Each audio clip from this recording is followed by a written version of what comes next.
ఓం శాంతి. December 9వ తారీఖు 2023 ప్రాతఃమురళి. ఓం శాంతి. బాబ్దాదా మధువనము. ఈరోజు మధుర మహావాక్యాలు. బాబా చెప్తున్నారు, మధురమైన పిల్లలు, ఒక్క తండ్రితో సత్యమైన ప్రేమ ఉన్నట్లయితే తండ్రి మిమ్మల్ని తమతో పాటు ఇంటికి తీసుకువెళ్తారు. అన్ని పాపాల నుండి ముక్తులుగా చేస్తారు, స్వర్గాధిపతులుగా చేస్తారు. ప్రశ్న: మిమ్మల్ని మీరు సంతోషంగా ఉంచుకునేందుకు ఏ ముఖ్యమైన ధారణ కావాలి? జవాబు: ఎప్పుడైతే మీతో మీకు ఆత్మిక సంభాషణ చేయడం వస్తుందో అప్పుడే సంతోషంలో ఉండగలుగుతారు. ఏ వస్తువు పట్ల ఆసక్తి ఉండకూడదు. కడుపుకు 2 రొట్టెలు లభిస్తే చాలు. ఇటువంటి అనాసక్త వృత్తి యొక్క ధారణ ఉండాలి.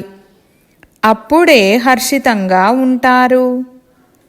జ్ఞానాన్ని మననం చేస్తూ స్వయాన్ని హర్షితంగా ఉంచుకోండి. మీరు కర్మయోగులు. కర్మలు చేస్తూ, ఇంటి పనులు చేస్తూ, భోజనం మొదలైనవి చేస్తూ కూడా తండ్రిని స్మృతి చేయండి. స్వదర్శన చక్రము బుద్ధిలో తిరుగుతూ ఉండాలి. అప్పుడు ఎంతో సంతోషం ఉంటుంది. పాట: వారు మా నుండి వేరు కారు. ఓం శాంతి. మధురాతి మధురమైన పిల్లలు పాటను విన్నారు. ఇది పిల్లలకు లేక ఆత్మలకు తమ పరమపిత పరమాత్ముని పట్ల ఉన్న ఆత్మిక ప్రేమ. ఈ ఆత్మిక ప్రేమ కేవలం బ్రాహ్మణ పిల్లలైన మీకు మాత్రమే ఉంటుంది. మీరు స్వయాన్ని ఆత్మగా నిశ్చయం చేసుకుంటారు. కానీ ఆత్మయే పరమాత్మ అని అన్నట్లయితే ఆత్మ ఎవరి పట్ల ప్రేమను ఉంచాలి? ప్రేమ అనేది పిల్లలకు తండ్రి పట్ల ఉంటుంది. తండ్రికి మధ్యన ప్రేమ అన్నట్లు ఉండదు. ఆత్మలమైన మనం మన పరమపిత పరమాత్మతో ప్రేమను జోడిస్తున్నామని ఇప్పుడు మీరు అర్థం చేసుకుంటారు. ఈ ప్రేమే మిమ్మల్ని వారితో పాటు తీసుకువెళ్తుంది. మీరు తండ్రి పట్ల ఆత్మిక ప్రేమను పెట్టుకున్నారు. కావున కష్టాలను కూడా సహనం చేయాల్సి ఉంటుంది. మొత్తం ప్రపంచము, ఇంట్లోని సభ్యులు మొదలైన వారంతా శత్రువులు అయిపోతారు. పతిత పావని గంగ కాదని పిల్లలకు అర్థం చేయించారు. మనుషులు పావనంగా అవ్వాలనే ఆలోచనతో హరిద్వారకు, కాశీకి వెళ్ళి గంగా నదీ తీరంలో లేక యమునా నదీ తీరంలో కూర్చుంటారు. ఈ 2 ముఖ్యమైన స్థానాలు. ఓ పతిత పావని గంగా అని అంటారు. ఇప్పుడు ఆ గంగా అయితే ఏమీ వినదు. వినేవారు ఒక్క పతిత పావనుడైన తండ్రే. ఇప్పుడు మీరు ఆ తండ్రి సన్ముఖంలో కూర్చున్నారు. మీరు పావనంగా ఎలా అవుతారనేది తండ్రి తెలియజేస్తున్నారు. నీటి గంగేమైనా నన్నొక్కరినే స్మృతి చేసినట్లయితే మీ వికర్మలు వినాశనమవుతాయని చెప్తుందా? తండ్రి అంటారు, నేను ప్రతిజ్ఞ చేస్తున్నాను. ఒకవేళ మీరు తండ్రినైన నన్ను స్మృతి చేసినట్లయితే మీ వికర్మలు వినాశనం అవుతాయి. తండ్రి గ్యారంటీ ఇస్తారు. గంగ అయితే గ్యారంటీ ఇవ్వలేదు. ఏ విధంగా మనుషులు రావణుణ్ణి ప్రతి సంవత్సరం కాలుస్తూ వచ్చారు. కానీ రావణుడు మరణించడో, అలాగే గంగలో స్నానాలు కూడా జన్మ జన్మాంతరాలుగా చేస్తూ వచ్చారు.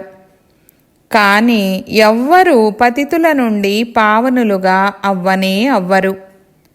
స్నానాలు చేయడానికి మళ్ళీ మళ్ళీ వెళ్తూ ఉంటారు. ఒకసారి పావనమయ్యారంటే స్నానాలు చేయడానికి మళ్ళీ ఎందుకు వెళ్తారు? ఎన్నో మేళాలు జరుగుతాయి. వాటిని ఆత్మ పరమాత్మల సంగమమని అనరు. భక్తి మార్గంలో మేళాలలో గుంపులు ఏర్పడతాయి. ఇప్పుడు మీరు తండ్రితో బుద్ధియోగాన్ని జోడిస్తారు. ఆత్మలమైన మనం ప్రేయసులుగా అయ్యామని మీకు తెలుసు. ఆత్మే శరీరం ద్వారా భగవంతుణ్ణి తలుచుకుంటుంది. తండ్రి అంటారు, నేను కూడా ఈ శరీరం ద్వారా మిమ్మల్ని చదివిస్తున్నాను. అందుకే ఎల్లప్పుడూ బాబాను స్మృతి చేస్తూ ఉండండి.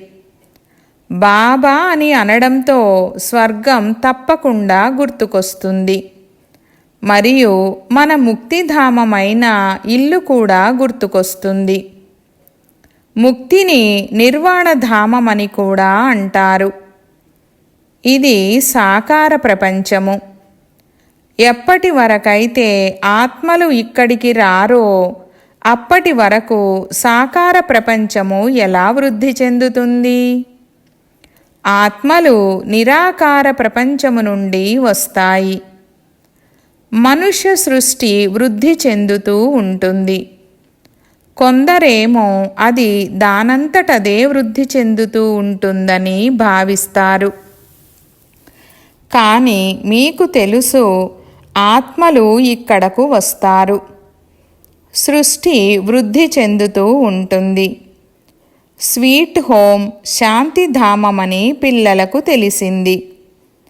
శాంతిని ఎంతోమంది ఇష్టపడతారు. శాంతిధామము మన మధురమైన గాడ్ ఫాదర్ యొక్క ఇల్లని మీకు తెలుసు. భారతవాసులు విదేశాల నుండి తిరిగి వచ్చేటప్పుడు మేము మా స్వీట్ హోమ్ అయిన భారత్కు వెళ్తున్నామని అంటారు. ఎక్కడైతే జన్మ తీసుకుంటారో ఆ దేశము ప్రియమనిపిస్తుంది.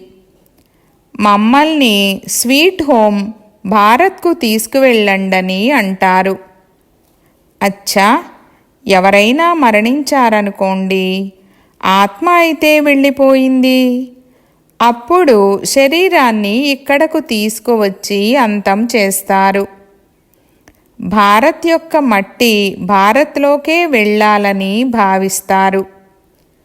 నెహ్రూ శరీరం విడిచిపెట్టినప్పుడు వారి బూడిదను ఎక్కడెక్కడికి తీసుకువెళ్లారో చూడండి. పొలాలలో వేశారు.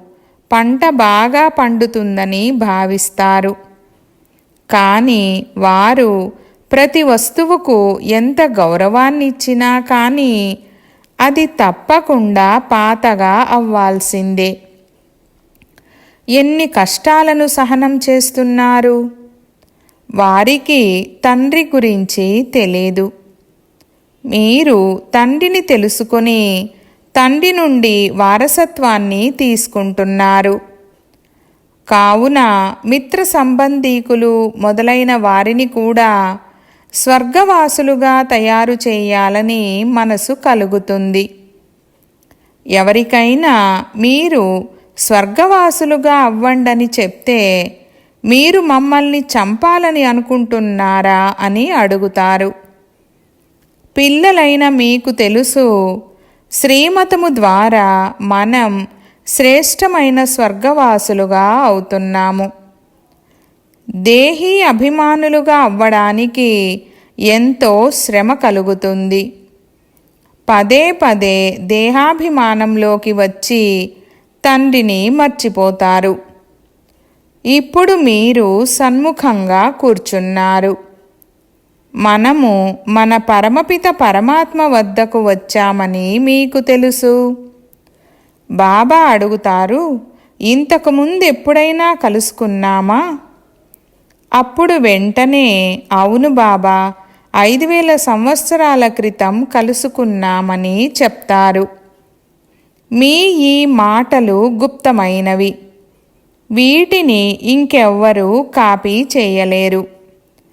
అయితే శ్రీకృష్ణుడి వేషాన్ని ధారణ చేసి మేము స్వర్గస్థాపన చేయడానికి వచ్చామని అనవచ్చు.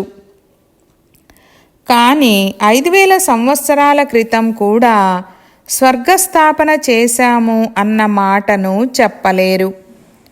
మీరు కూడా అంటారు, బాబా 5000 సంవత్సరాల క్రితం మేము మీ నుండి వారసత్వాన్ని తీసుకునేందుకు వచ్చాము.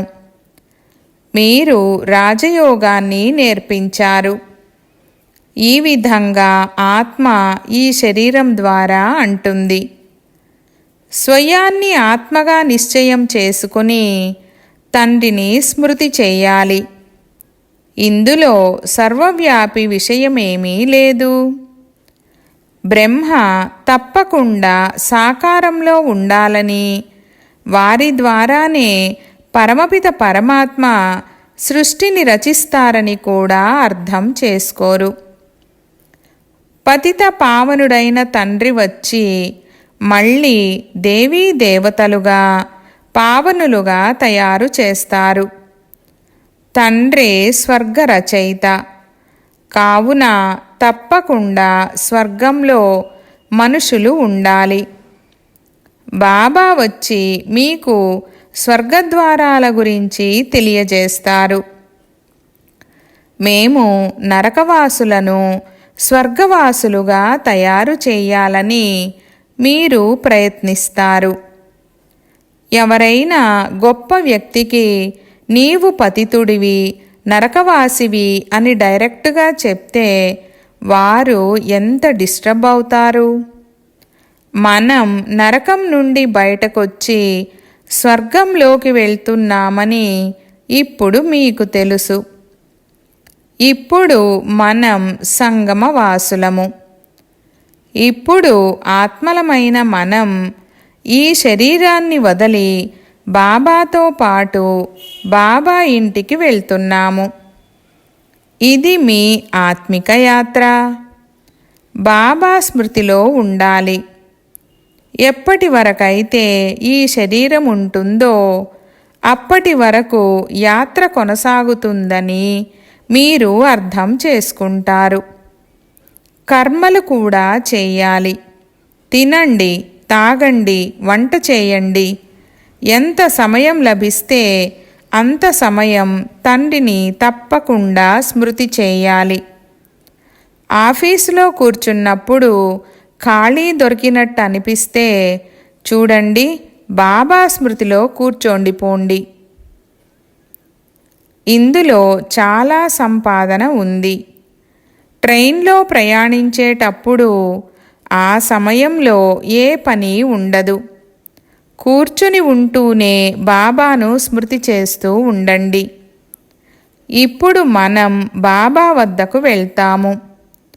బాబా పరంధామము నుండి మనల్ని తీసుకువెళ్లేందుకు వచ్చారు.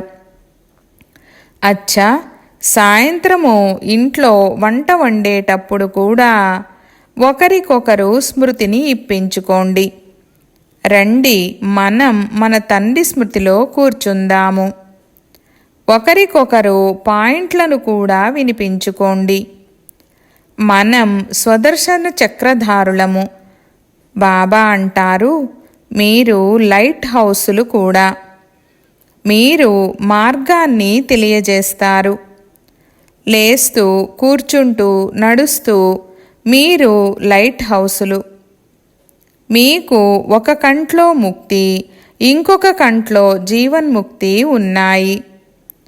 స్వర్గము ఇక్కడ ఉండేది, ఇప్పుడు లేదు. ఇప్పుడిది నరకము. బాబా మళ్ళీ స్వర్గాన్ని స్థాపన చేస్తున్నారు. బాబా అంటారు, నేను మిమ్మల్ని మంచి పుష్పాలుగా తయారు చేస్తాను. తరువాత మీరు వెళ్ళి మహారాణులుగా, పట్టపురాణులుగా అవుతారు. ఖద్దరు రాణులుగా, చంద్రవంశీ రాణులుగా అవ్వకండి. మీరు 16 కళల సంపూర్ణులుగా అవ్వాలి. అంతేకాని 14 కళలు కలవారిగా కాదు. శ్రీకృష్ణుడు 16 కళలు కలవారు. కుమార్తెలైన మీరు ఎన్ని వ్రతాలు, నోములు మొదలైనవి చేసేవారు? 7 రోజులు నిర్జలంగా ఉండేవారు. ఎంత కష్టపడేవారు! కానీ శ్రీకృష్ణపురిలోకి వెళ్ళలేకపోయారు. ఇప్పుడు మీరు కృష్ణపురిలోకి, స్వర్గంలోకి ప్రాక్టికల్గా వెళ్ళేందుకు పురుషార్థం చేస్తున్నారు. శ్రీకృష్ణుణ్ణి ద్వాపరంలోకి తీసుకెళ్లడం వలన స్వర్గం గురించి ఎవ్వరికీ తెలీదు. వాస్తవానికి 7 రోజులు అంటే అర్థమేమిటనేది మీకిప్పుడు తెలుసు. ఒక్క తండ్రిని తప్ప ఇంకెవ్వరిని స్మృతి చెయ్యకూడదు. ఇకపోతే నిర్జలముగా ఉండే విషయమేమీ లేదు. బాబాను స్మృతి చేయడంతో మీరు బాబా వద్దకు వెళ్ళిపోతారు. తండ్రి మళ్ళీ స్వర్గంలోకి పంపిస్తారు. వ్రతాలు, నోములు చేస్తూ మీరు ఎన్ని రోజులు ఆకలితో ఉంటారు? జన్మ జన్మలుగా ఎంతగా కష్టపడుతూ ఉన్నారు. కానీ ఎటువంటి ప్రాప్తి కలగలేదు. ఇప్పుడు మిమ్మల్ని వాటి నుండి విడిపించి సద్గతి మార్గంలోకి తీసుకువెళ్తారు. మీరంటారు, బాబా, కల్పక్రితం కూడా స్వర్గవారసత్వాన్ని తీసుకునేందుకు మిమ్మల్ని కలుసుకున్నాము. తండ్రి అంటారు, అడుగడుగులోనూ సలహా తీసుకుంటూ ఉండండి, లెక్కలను అడగండి. బాబా సలహాలనిస్తూ ఉంటారు. మీరు మీ వ్యాపార వ్యవహారాలు మొదలైనవి చేసుకుంటూ ఉండండి. అయినా కూడా బాబా సలహాలిస్తూ ఉంటారు. ఇతను వ్యాపారములో బాగా చిక్కుకుపోయారని గమనించి తండ్రి సలహాను ఇస్తారు. ఎందుకింతగా కష్టపడుతున్నావు? నీవు ఎంత సమయం జీవిస్తావు? కడుపైతే 1-2 రొట్టెలే అడుగుతుంది. దాంతోనే పేదవారు జీవిస్తారు, అలాగే షావుకార్లు కూడా జీవిస్తారు. షావుకార్లు బాగా తింటారు, అలాగే రోగగ్రస్తులుగా కూడా అవుతారు. ఆటవికులు చూడండి, ఎంత దృఢంగా ఉంటారు. కానీ వారు తినేదేమిటి? ఎంత పని చేస్తారు? వారి గుడిసెలోనే వారు సంతోషంగా ఉంటారు. కావున ఈ సమయంలో మీరు మిగిలిన ఆశలన్నింటినీ విడిచిపెట్టాలి. 2 రొట్టెలు దొరికి కడుపు నిండితే చాలు. ఇక తండ్రిని స్మృతి చెయ్యాలి. మీరు ఆత్మిక పిల్లలు. ప్రియుడైన పరమపిత పరమాత్మకు ప్రేయసులుగా అయ్యారు. ఎంతగా బాబాను స్మృతి చేస్తారో అంతగా వికర్మలు వినాశనం అవుతాయి. మరియు ఎవరినైతే స్మృతి చేస్తారో వారిని వెళ్ళి కలుసుకుంటారు. సాక్షాత్కారాలు జరగాలని, ఇంకేదో జరగాలని ఎంతోమంది కోరుకుంటారు. బాబా అంటారు, ఇంట్లో కూర్చొని కూడా మీకు సాక్షాత్కారాలు జరగవచ్చు. శివబాబాను స్మృతి చేయడం ద్వారా మీకు వైకుంఠం యొక్క సాక్షాత్కారం జరుగుతుంది. శ్రీకృష్ణపురిని చూస్తారు. ఇక్కడైతే బాబా మిమ్మల్ని వైకుంఠానికి యజమానులుగా చేస్తారు. ఇది కేవలం సాక్షాత్కారాల విషయమే కాదు. నన్ను స్మృతి చేయండి, ఎందుకంటే నేను మిమ్మల్ని తీసుకువెళ్ళేందుకు వచ్చాను. శివబాబాను స్మృతి చేయాలి. వారే శ్రీకృష్ణపురికి యజమానులుగా తయారు చేసేవారు. శ్రీకృష్ణుడు అలా తయారు చెయ్యరు. శివబాబాను స్మృతి చేయడం ద్వారా మీకు వైకుంఠ రాజ్యాధికారం లభిస్తుంది. ఇప్పుడు వారు పరంధామము నుండి వచ్చి ఉన్నారు. వారు తప్పకుండా వచ్చారు. కావుననే స్మృతి చిహ్న మందిరాలు తయారయ్యాయి కదా. శివుని మందిరం ఉంది. శివ జయంతిని కూడా జరుపుకుంటారు కదా. కానీ వారు భారత్లోకి ఎలా వస్తారనేది ఎవ్వరికీ తెలీదు. వారు శ్రీకృష్ణుడి తనువులోకైతే రారు. శ్రీకృష్ణుడు సత్యయుగంలోనే ఉంటారు. శివునికి చాలా పెద్ద మందిరం ఉంది. శ్రీకృష్ణునికి అంత పెద్ద మందిరం లేదు. సోమనాథ మందిరము ఎంత పెద్దది. శ్రీకృష్ణుని మందిరంలో రాధాకృష్ణులకు ఎన్నో ఆభరణాలను చూపిస్తారు. శివుని మందిరాలలో ఎప్పుడూ ఆభరణాలను చూడరు. శివబాబా అయితే పెద్ద మహళ్లలో ఏమీ ఉండరు. పెద్ద మహళ్లలో ఉండేది శ్రీకృష్ణుడు. బాబా అంటారు, నేనసలు మహళ్లలోనే ఉండను. కానీ భక్తి మార్గంలో వజ్రవైఢూర్యాలతో కూడిన ఎంత పెద్ద వైభవోపేతమైన మందిరాన్ని నిర్మించారు. ఎవరికైతే శివబాబా ద్వారా స్వర్గవారసత్వం లభించిందో వారు శివుని మందిరాన్ని ఇంత గొప్పగా తయారు చేశారు. స్మృతి చిహ్నముగా ఎంత పెద్ద మందిరాన్ని నిర్మించారు. మరి వారు స్వయం ఎంత షావుకార్లై ఉంటారు. మందిరాన్ని చాలా బాగా నిర్మిస్తారు. బొంబాయిలో బాబురీనాథ్లో శివుని మందిరం ఉంది. మాధవ్ బాగ్లో లక్ష్మీనారాయణ్ల మందిరం ఉంది. తండ్రి అంటారు, నేను మిమ్మల్ని స్వర్గాధిపతులుగా చేస్తాను.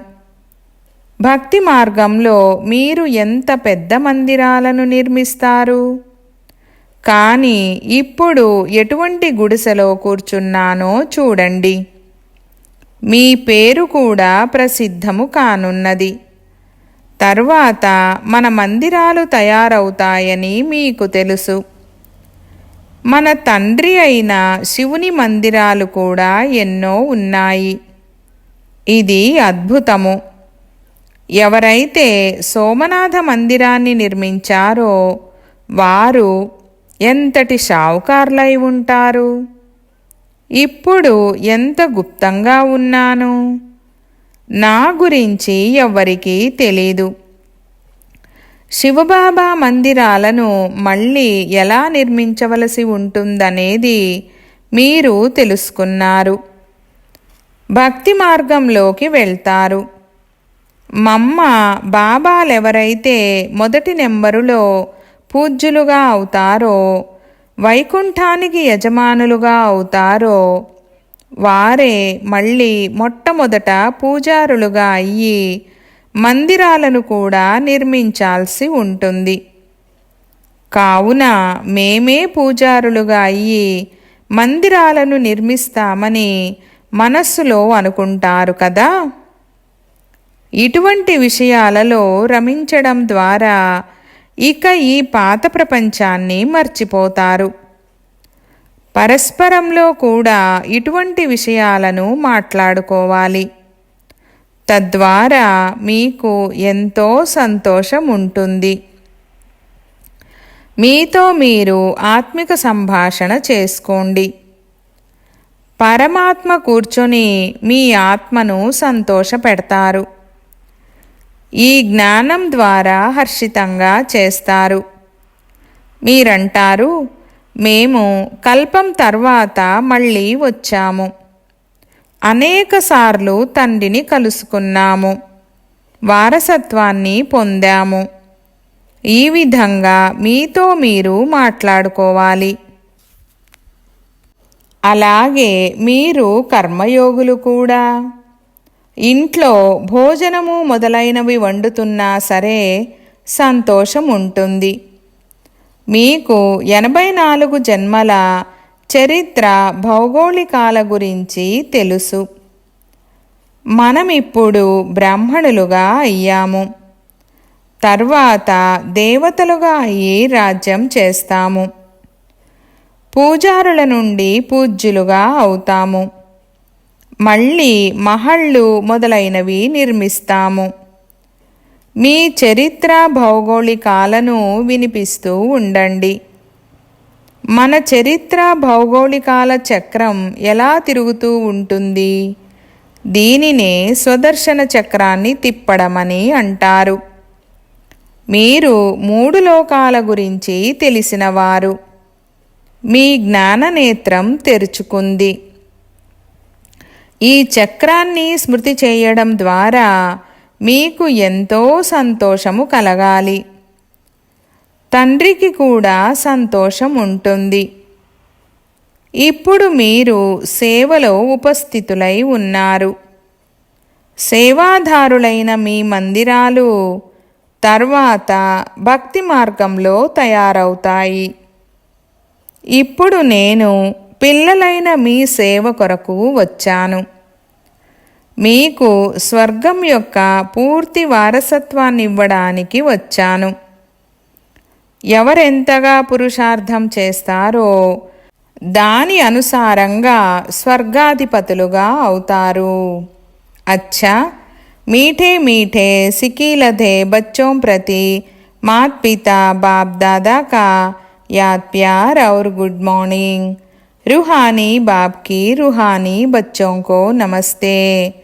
हम रूहानी बच्चों की रूहानी बाप दादा को याद प्यार गुड मॉर्निंग और నమస్తే నమస్తే బాబా నమస్తే. ధారణ కొరకు ముఖ్య సారము. 1వ పాయింట్, నడుస్తూ తిరుగుతూ లైట్ హౌసులుగా అయ్యి అందరికీ దారిని చూపించాలి. అన్ని ఆశలను వదిలి ఒక్క తండ్రి స్మృతిలో ఉండాలి. తండ్రి నుండి సలహాలను తీసుకుంటూ ఉండాలి. 2వ పాయింట్, జ్ఞాన విషయాలలోనే రమిస్తూ ఉండాలి. మీతో మీరు మాట్లాడుకుంటూ ఉండాలి. స్వదర్శన చక్రాన్ని తిప్పుతూ సదా హర్షితంగా ఉండాలి. వరదానము: యోగమనే ఎండలో అశ్రువుల ట్యాంకును ఎండిపోయేలా చేసి ఏడుపు ప్రూఫ్గా అయ్యే సుఖస్వరూప భవ. వివరణ: కొందరు పిల్లలంటారు, పలానా వారు దుఃఖమునిచ్చారు కావున ఏడుపు వచ్చింది. కానీ వారిస్తున్నారు సరే, మీరెందుకు తీసుకుంటారు? వారి పని ఇవ్వడము. మీరు తీసుకోకండి. పరమాత్మ పిల్లలు ఎప్పుడూ ఏడవలేరు. ఏడుపు సమాప్తము. కళ్ళ ద్వారా ఏడవడము ఉండకూడదు. మనసు ద్వారా ఏడవడము ఉండకూడదు. ఎక్కడైతే సంతోషం ఉంటుందో అక్కడ ఏడుపు ఉండదు. సంతోషము లేక ప్రేమ యొక్క అశ్రువులను ఏడుపని అనరు. కావున యోగమనే ఎండలో అశ్రువుల ట్యాంకును ఎండిపోయేలా చేయండి. విఘ్నాలను ఆటగా భావించండి. అప్పుడు సుఖస్వరూపులుగా అవుతారు. స్లోగన్: సాక్షిగా ఉంటూ పాత్రను అభినయించే అభ్యాసం ఉన్నట్లయితే టెన్షన్ నుండి దూరంగా స్వతహాగా అటెన్షన్లో ఉంటారు. ఓం శాంతి.